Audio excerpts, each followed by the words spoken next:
The next family is represented by his parents, First Lieutenant Michael Behenna.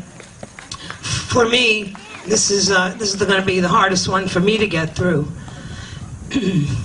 because I took this very personally, and I turned it into somewhat of a mission in South Florida and tried to make people at least aware. And we got the wristbands on hundreds of people down there, and we were able to convince people that this was an important cause. You know, during the last 2 months, both of my parents passed. And when people asked me what they could do to memorialize my parents, I asked them to support the cause to free the Leavenworth 10. And I'm grateful that some of them took me seriously. So when I first heard the story of Lieutenant Michael Behenna, it was like deja vu all over again. One of the speakers that you'll be hearing later on in this program is the man that first brought to my attention that we prosecute the military for doing their job. And back then, when he was being prosecuted, radio personalities all over the country found out about it, and we applied a lot of pressure on the United States Army. And we were able to help stop Lieutenant Colonel Allen West from now being in the 7th year of his 8-year sentence, which could have been the result if the American people had not spoken up. Well, by the time I heard about Lieutenant Michael Behenna, he was already imprisoned. So we have a mission right now, and I'd like you to listen to Vicki and Scott Behenna.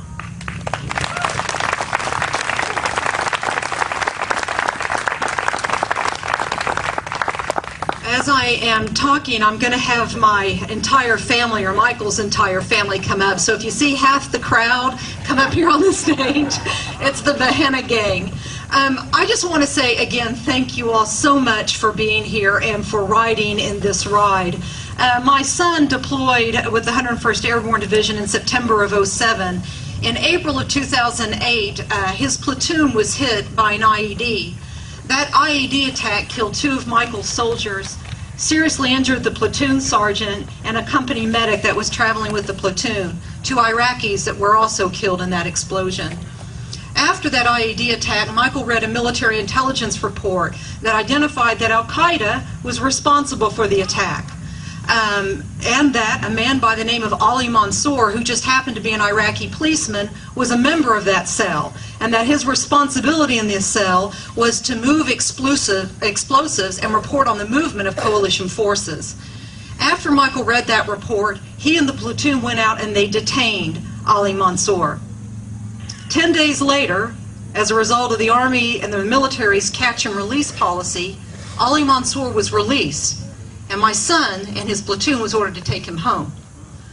Michael read the interrogation reports and realized that they had not asked anything about the Al-Qaeda cell. They hadn't asked who was sponsoring and who was financing the Al-Qaeda cell. So as a result, my son, an Army Ranger, and I see a Ranger t-shirt right up here, Rangers lead the way. And Michael decided that he was going to, on his own behalf, do an interrogation to save himself and the rest of the soldiers whose families he's promised at his deployment that he would bring them home. During that interrogation, Michael sat Mansour on a rock. He began asking him questions. Mansour stood up from his seated position. He reached for Michael's gun. Michael shot a controlled pair in self-defense. Now, that's bad enough that my son was charged, but at his trial, the government prosecutors were aware that their theory that Michael executed Ali Mansour because he was seated on a rock and Michael was mad at him was wrong. They were told by their forensic expert that Michael's version of what happened fit the forensic facts perfectly. But they didn't put that expert on. And they sent that expert home, Dr. McDonald. And the only reason we even have a prayer for Michael's appeal is because Dr. McDonald was such a man of integrity that he wrote an email after Michael's conviction telling the prosecutors, you should have provided this information to the defense counsel. We're on appeal right now. We are praying to God every day that that the law will be upheld by the Military Court of Appeals and that Michael's conviction will be reversed and he will join us home. We are praying that we will have an oral argument the middle of October of this year, praying for a decision by Christmas. You all serve such an important role for all of these guys. When Michael first got to Leavenworth, that was the first time I learned that we had imprisoned soldiers and Marines. And he asked me and this family to help the other Leavenworth 10. I am sending that mission on to you all. We cannot do this alone. We have got to have your help. We have got to have your voice. And please, please be the voice of these soldiers and Marines until every one of them has rejoined their family. God bless you all. Thank you for coming. And Shannon, I know you want to say something real quick. This is Michael's longtime girlfriend, and I talked too much, and I promised her I'd give her a chance to say something. Vicky, you're too kind. It's our 5-year anniversary this month. I've known him since the 2nd grade.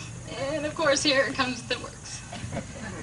I just want to say it is an honor and a privilege to stand up here today on behalf of Michael Behenna, the guy that I love and I'm head over heels for. And I'm so thankful that all of you showed up today, and I really appreciate that. Thank you.